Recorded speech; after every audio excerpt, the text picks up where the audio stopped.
જય હિન્દ મિત્રો, જોઈએ આજના વિડીયોમાં કેટલાક સામાન્ય જ્ઞાનના પ્રશ્નો. શેના સામાન્ય જ્ઞાનના પ્રશ્નો આપણે આ વિડીયોમાં જોશું. તો તમારી સમક્ષ પહેલો પ્રશ્ન છે કે ઋગ્વેદમાં 1000થી વધુ ઋચાઓ આવેલી છે. ઋગ્વેદમાં 1000થી વધુ ઋચાઓ આવેલી છે અને ઋચાઓના સમૂહને શું કહેવાય મિત્રો? એને કહેવાય છે સૂક્ત. શું કહેવાય ને? એને સૂક્ત કહેવામાં આવે છે. બીજો પ્રશ્ન, યુદ્ધના દેવતા કોણ છે? યુદ્ધના દેવતા તરીકે કોણ ઓળખાય છે મિત્રો? આવે છે ઇન્દ્ર. કોણ માને છે? ઇન્દ્ર.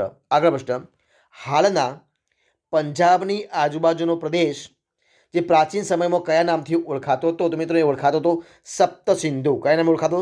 સપ્તસિંધુ નામથી ઓળખાતો હતો. જોઈએ આગળ પ્રશ્ન. પ્રશ્ન છે કે ગુજરાતનો મોટા ભાગનો વિસ્તાર કયા કટિબંધમાં આવેલો છે? તો મિત્રો આવેલો છે ઉષ્ણ કટિબંધમાં. કયા કટિબંધમાં?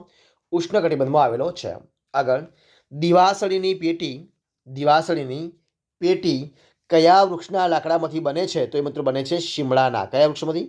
શિમળાના વૃક્ષમાંથી બને છે. આગળ પ્રશ્ન, કયા વૃક્ષના લાકડાને લાંબા સમય સુધી ઉધાઈ લાગતી નથી? તો મિત્રો જે સાલ હોય એ સાલના વૃક્ષના લાકડાને લાંબા સમય સુધી ઉધાઈ લાગતી નથી.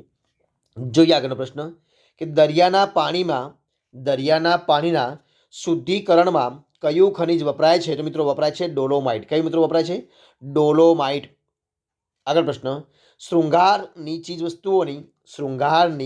ચીજવસ્તુઓની બનાવટમાં કયું ખનિજ વપરાય છે? તો મિત્રો વપરાય છે અકીક. શું વપરાય છે? અકીક વપરાય છે. આગળ પ્રશ્ન, સ્ટોરેજ બેટરી અને ઝિંક ઓક્સાઇડની બનાવટમાં કયું ખનિજ વપરાય છે? તો મિત્રો વપરાય છે સીસુ.